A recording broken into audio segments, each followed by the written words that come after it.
too fast. You know, I just really like it. Yeah, it's so a lot of space. So it's just pleasant to have somebody that slow down, slow down. 1-2, 1-2, very good. Good afternoon, everybody. Packed house today. Good to see everybody out here. Beautiful day in Rapid City in the School of Mines. Historic weekend this past weekend for our soccer program. They kicked off Rocky Mountain Athletic Conference play this past Friday and Sunday. It was a great battle Friday, maybe even a greater battle on Sunday. But to tell you about that, head coach, welcome up Jordan Kadlec.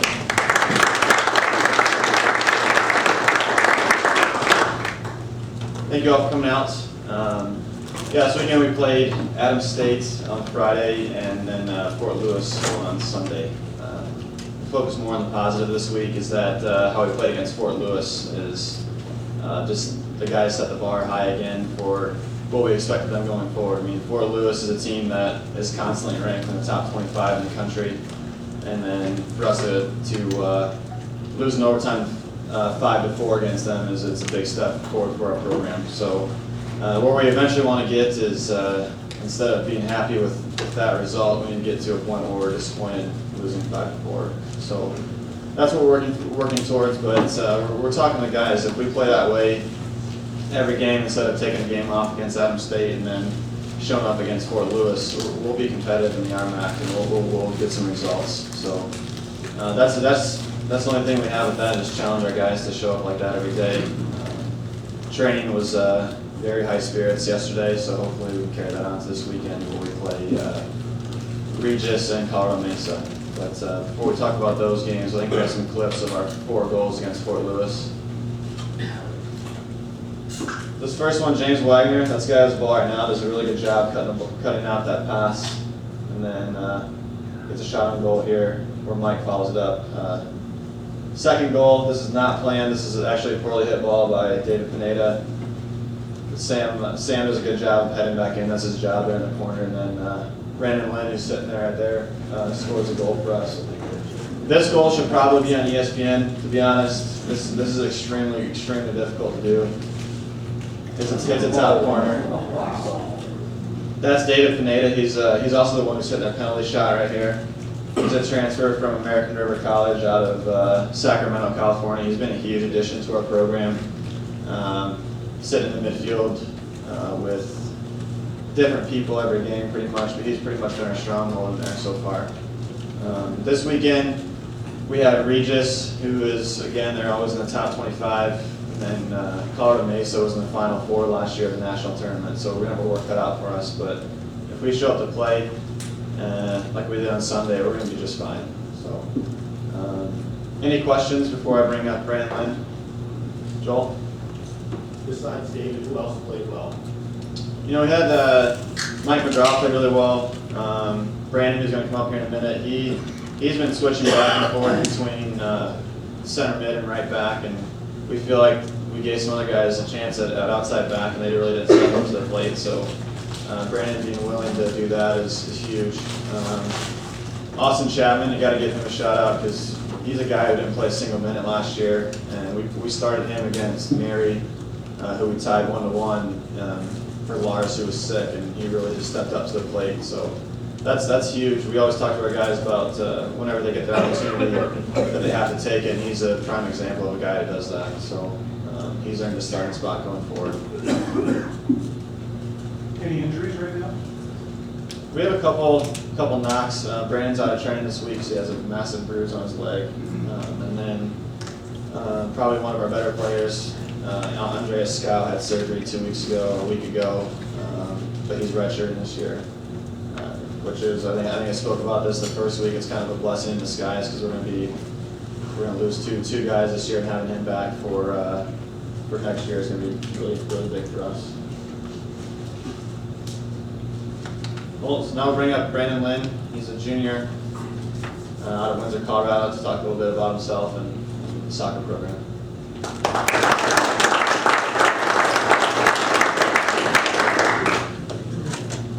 Hello everyone. Like Coach Kadlec said, my name is Brandon Lynn. I'm a junior mechanical engineering student from Windsor, Colorado. I I chose to come here to the South Dakota School of Mines because it allowed me to pursue a degree in mechanical engineering along with achieve one of my goals of playing collegiate soccer. Are there any questions for me? Talk to us a little bit about your co-op that you're going to go on with. So coming up in January, I'm going to be going on a co-op with Kimberly Clark, and I'll be stationed in Ogden, Utah. I'm not quite sure I'm going to be the type of project I'm going to be working on yet, because with Kimberly Clark, the way they set up their co-ops is that you come in and they'll just assign you to whatever type of engineering jobs they have during that time period, so type of projects there. So they don't even know what type of projects I'm going to be working on yet because they don't have those quite set up yet. So it's going to be quite the experience. I'm going to be working from January to August. I'll be back in time for fall season for my senior year. So I'm pretty excited to go up there. Pretty nervous, but it'll be a very good experience for me. Any other questions? Talk about being a team captain. Right. So this year I was chosen as one of the team captains for the soccer team.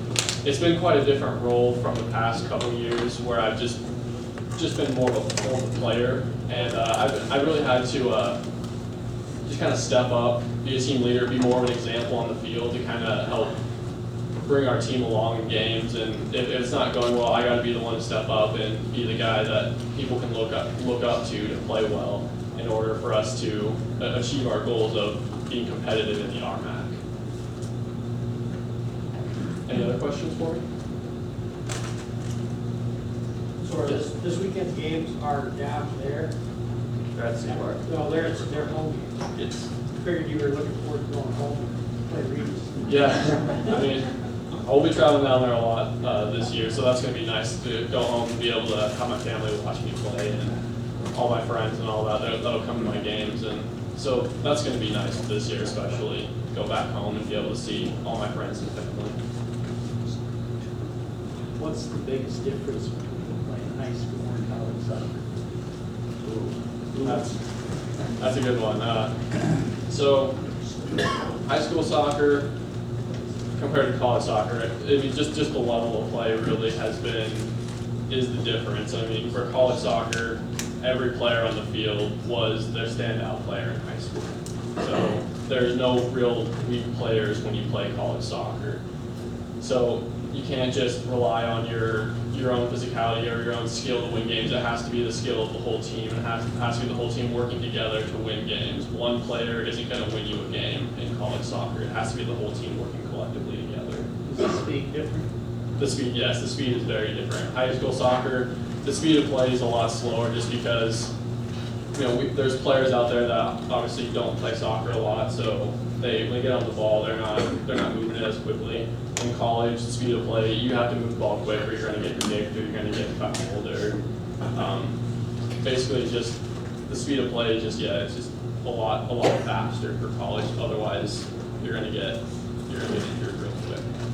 So you talked about balancing your schoolwork and coursework with playing college soccer. How's that work out? Right. So that's been kind of a struggle for this semester for me especially, just because I switched majors to mechanical engineering last semester, so I'm kind of in a catch-up phase right now.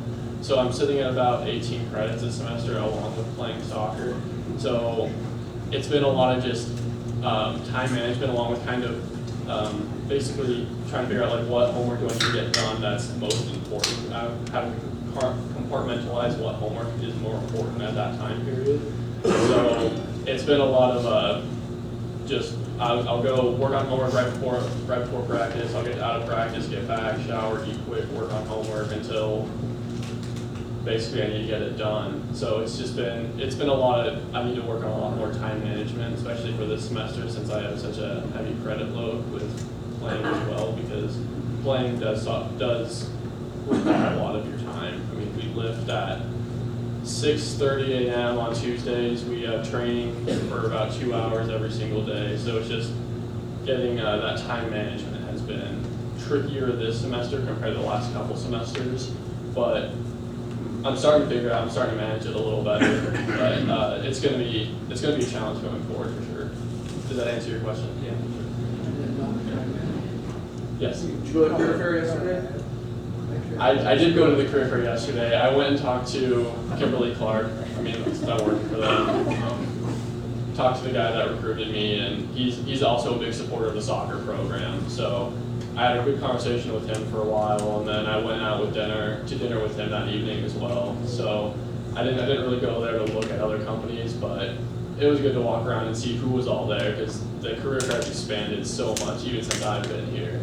So the fact that we're in 2 separate gyms now compared to just the Goodell gym is big. So, any other questions for me?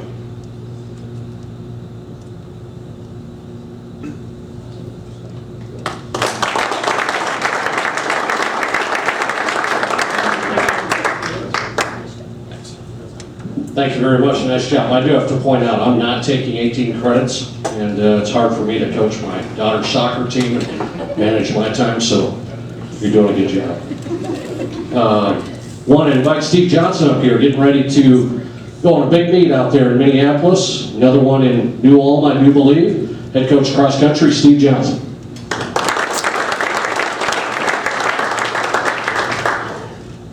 Thanks, Nate.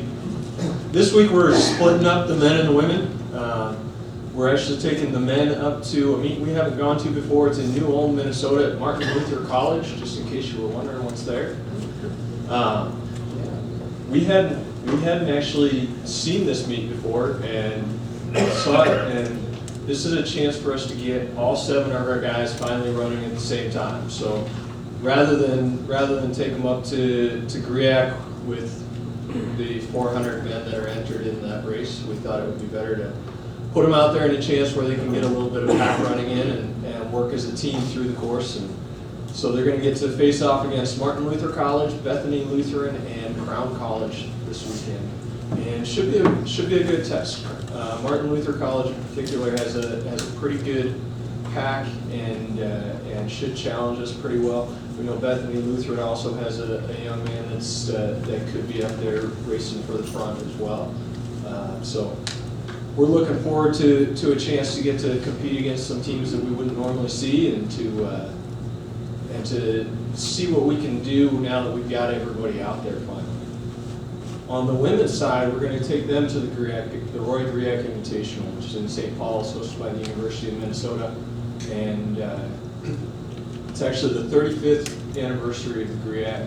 It's one of the larger fields that they've had. There's 409 women in the Division II race, and then they'll have D1 and D3 races that each have over 300 runners in them, and then they have 2 rounds of high school races for each gender. So they've got.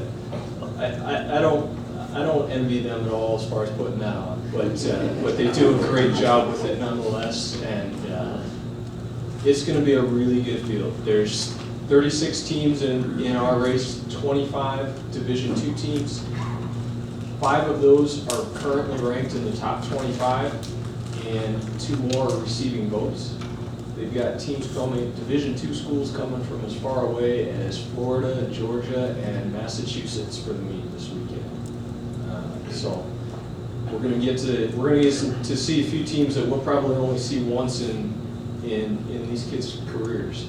But we've got to get out a little more aggressively. We did a good job of that at Shattern last week, and we've got to get out and continue to press and see what we can do on a 6K. This is our first time this year running that 6K distance, and so we've got to get pretty comfortable with it, because that's what the region meet is. Questions? All right, thank you.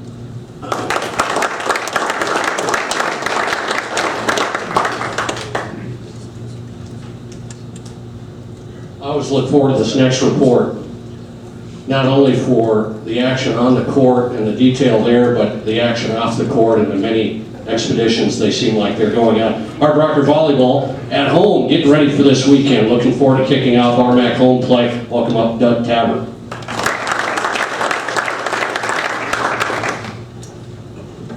I hate to disappoint you, Nate. I don't have a really good story this weekend, but I got a pretty good addition here, so we'll get to that.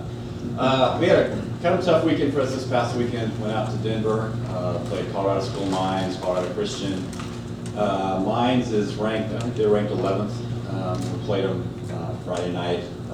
They're a very good team this year. All-American setter, All-American right side, and our handful. And didn't get off to a very good start. And then we played pretty well in kind of the middle 60-70% of the match, and then it kind of got away from us down the stretch in the third set. So we made it work for it. That's one of the things I talked to our players about.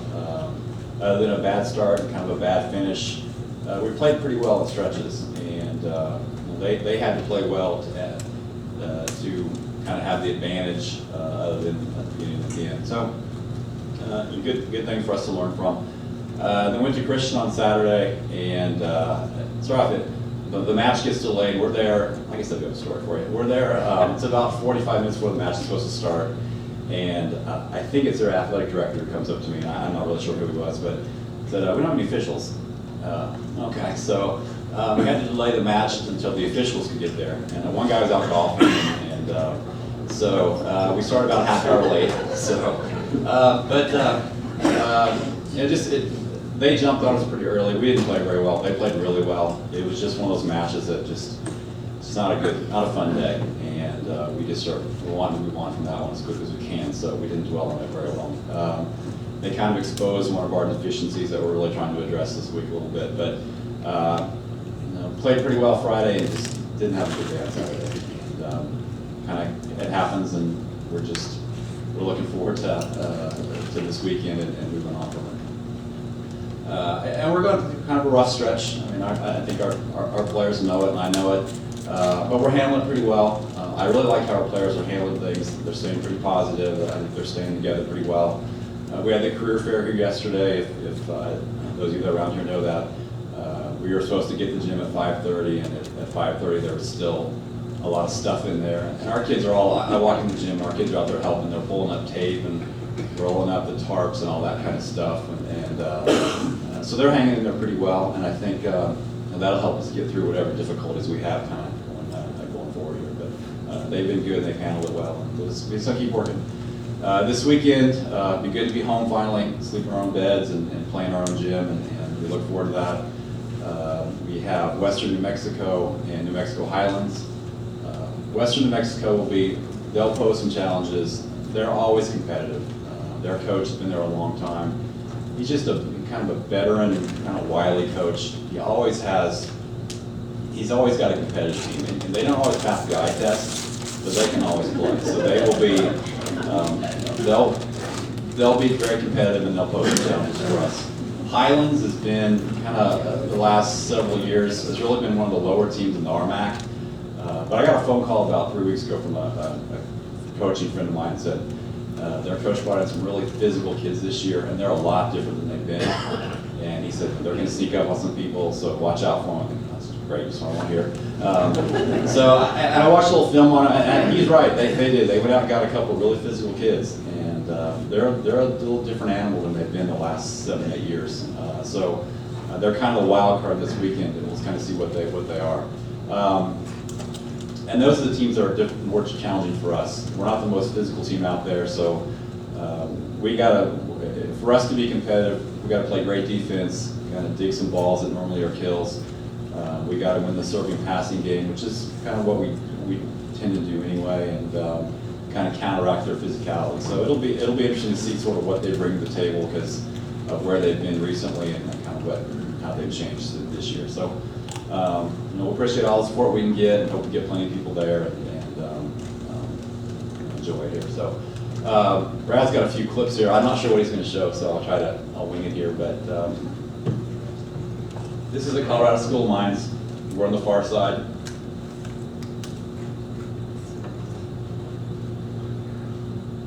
Anna Bright, freshman, middle hitter from Colorado.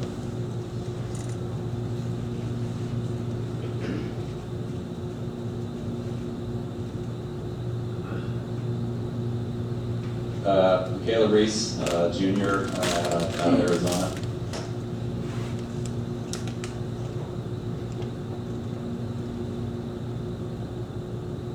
Jenna Cruiser, third-year player, fourth-year student here, another one of our Colorado kids, and this is a Colorado Christian.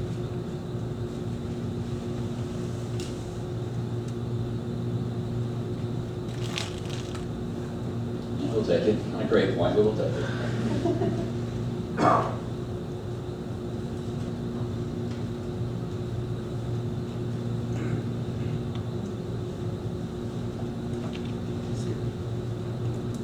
And again, Michaela Reese on the kill there.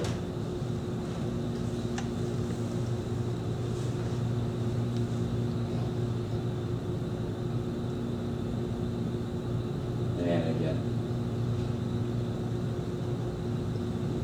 Michaela Reese had a really good weekend. Put up good numbers against Colorado Mines, and that's hard to do. And put up good offensive numbers against Christian too. So she's playing really well for us. Really has kind of stepped up into a kind of a dominant offensive player role for us. So good to see that.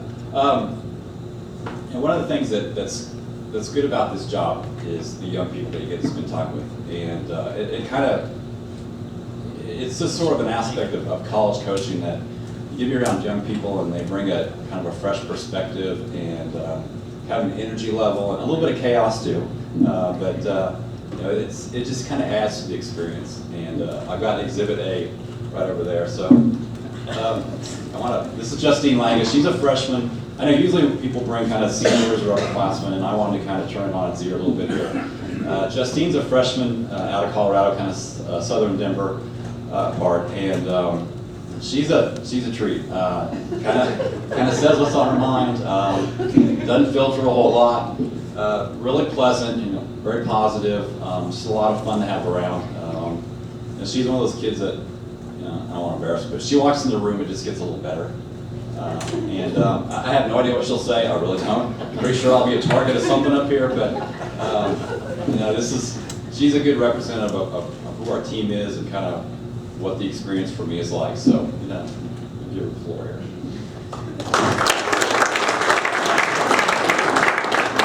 Hi, like my coach said, I'm Justine Langus, and I'm from Colorado, Highlands Ranch to be specific. I'm a freshman GOE major, and I chose Mines because, first of all, my admissions meeting was spectacular. Our admissions group here does an outstanding job, so that really drew me in. And then honestly, the volleyball program is just an awesome group of girls that I'm so lucky to be a part of. So what else do I have to say about that? I figured that there was like a guideline that I was supposed to follow, but I figured I'd forget something. But I guess questions, if you guys have them. What position do you play? I'm a middle blocker. Yeah. So. Give us a good Coach Tabbert story. Well, this is just kind of a general thing that happens every weekend when we're traveling. So we haven't been home yet for any of our games. We always get really excited about where we're going to lunch, especially this weekend when we were in Colorado. We got things like Chipotle and Chick-fil-A that you guys don't have around here, which is a treat for us.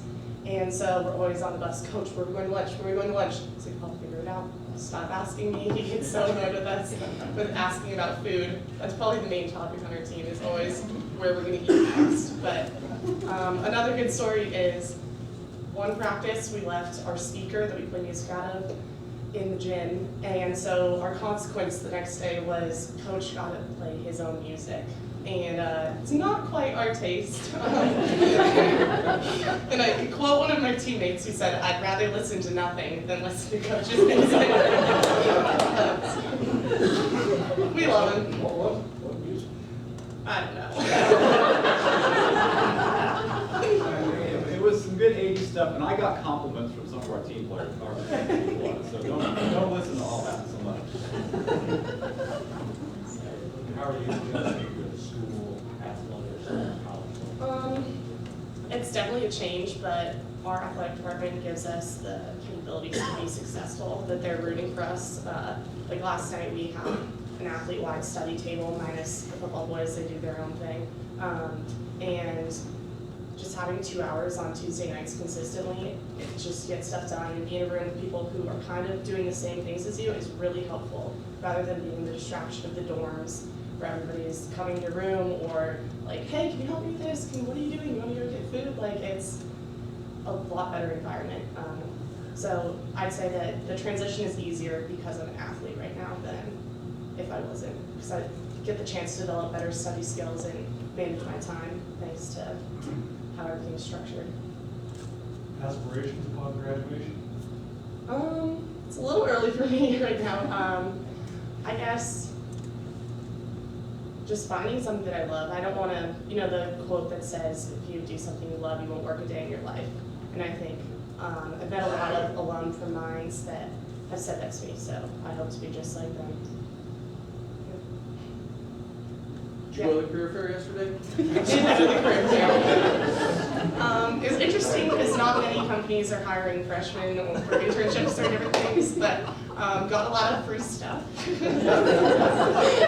And met a lot of great people. Also a lot of Mines alumni that were really great to talk to. So. You mentioned the dorms. Is your roommate on the team? Yes, I'm in a quad. So myself, Cassie Williams, and Elizabeth Jensen, we're all on the volleyball team. Cassie and Elizabeth are setters. And then we have another roommate. She's from Texas, but she's not involved in athletics. Does she support the volleyball? Oh, she's our biggest fan. We get home from practice. How's practice? Like, what's the scoop today? Like, she's there for us, and even she's excited about being there this Friday. She asked if she could paint her face, and I said, go for it.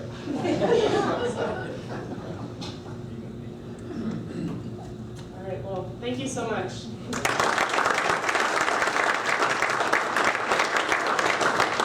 Thank you very much. So no watermelon festival like in Iowa, down in Colorado, but it sounded okay because you got Chick-fil-A and that works too.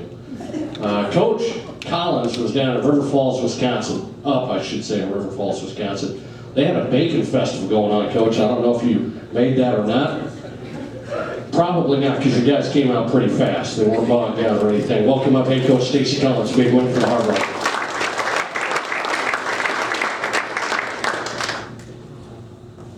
It might look like it did, but I actually did not make the bacon festival. But I appreciate the shout out. An interesting trip on the way out to River Falls. It was actually really neat. We got out there on Friday night and we were able to practice the Minnesota Vikings facility. So we pulled up, our kids didn't know what was going on, and there's a public relations guy that's from Spearfish, has some ties to one of our assistant trainers. So they toured us around the facility, walked us through the locker room. Our kids were able to stand in front of Adrian Peterson's locker, go through their coaches' offices, and then we got about an hour of practice in their indoor. So really, really neat experience for our guys. And game our kids came out and played well early, and that was one of our big goals. Anytime you have that game against BH, it's such an emotional game. I'm always concerned about that next week. And we came out, we got up 28-3 at the end of the first half, scored again in the first part of that set. In the third quarter, we're up 35-3, and I was pleased with our effort in all three phases. Did some really good things defensively. I don't think they had a first down in the first half. If they did, they had one. Moved the football around. We're really banged up at some receiver spots, and real impressed how a couple guys stepped up. Played a lot better on special teams as a whole. So it was a good outing for us on the road. Players of the week, our offensive player of the week was Isaiah Martin. He's an offensive lineman for us from San Diego, did a tremendous job. Our defensive player was Isaiah Ashby. He's a defensive end from Corona High School, California. He was very, very active, rushing the passer. Then our pickaxe player of the game is a guy, Eric Vandervoort from Anchorage, Alaska. He had 6 catches for 113 yards and a touchdown. And Eric, he was probably 2-3 deep a few weeks ago, and just a great story of when people go down, with injury comes opportunity. And Eric stepped up and played extremely good football. And we had a couple scout team players that did a great job all week. Our offensive scout player was Dominic Littleton, a running back from San Diego, and then Zach Archer, a linebacker from Arizona. So, Brad, you got a couple clips from Saturday's game?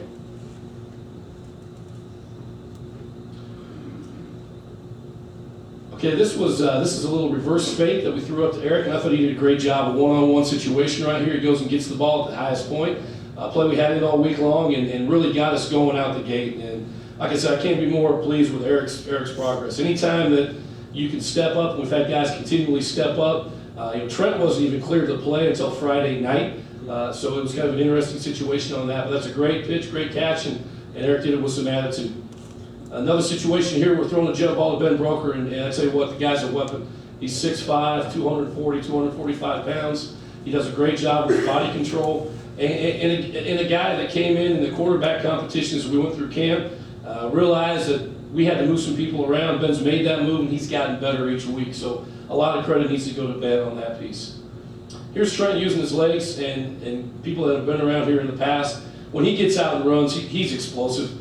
And twice he just outran everybody on the football field, and he's playing in a different gear. So it was great to see Trent healthy. The first 2 games he wasn't able to finish either one of those games. That's certainly not what we want, but I thought he did a great job coming back and had some huge runs throughout the game. Now this one right here was in the first half of our game. This is a pick by Josh Thomas, and we tease Josh all the time about his inability to catch the football. So great job right here of playing inside leverage man, making the pick, and big time play. I'm very, very pleased with that type of effort that we had. So Josh's dad played for the Redskins, was a defensive back for the Redskins, and has a couple Super Bowl rings. So every time he drops a ball, I'm not so sure that Johnny Thomas doesn't get a little more upset every time. So Johnny was at the game. I'm sure he's a little happier that Josh got that pick. I got a line in college program out of Arkansas this weekend coming up to our place. And again, like I talked last week, they had a bye last week. So River Falls had a bye before they play this. These guys have a bye. Play Humboldt next week and they have a bye. But Lion College has got some tremendous athletes. Their running back, if he doesn't lead the NEI in rushing, is right at the top. They got a quarterback that's extremely athletic. They got one of the top kick returners in the nation. So certainly don't let their record be deceptive of what this football team is. They may have as much skill compared to the other teams we've seen. They are fast on the football field. It's a startup program. They're just restarting football there, so they're young in some other areas, but they've got some skill, and it's an impressive group. You throw on that tape, and they'll jump at you. So we certainly need to make sure we do a great job preparing. Had our second practice this morning. Our guys are working hard as we get ready to play another home game. Questions on the River Falls game or the Lion College game? What was the difference last year? You got beat pretty handily, didn't you? It was close. You know, what happened in the game last year, we turned the football over too much. And we did that again in this game, but we jumped on them early here. We allowed them to stay in it. We played better football. We played more disciplined football. We were able to move the football when we needed to move the football. In all 3 phases, I thought we did a much better job. Second question. Your receivers, you mentioned you're in a depleted core of receivers. What's their status? We're getting healthier. We're getting healthier. We got more guys practicing. So instead of 2, we got 3 out there now. But no, we got a few more receivers back. Looks like we're gonna have some other guys back for the game. So we just, that's good. And hopefully that continues to be a trend as we get going. Some of them are out for the season. I don't know yet. We're still sorting through that stuff, and we'll find out. But again, I give credit to the guys who are stepping up. That's what you do in a team setting.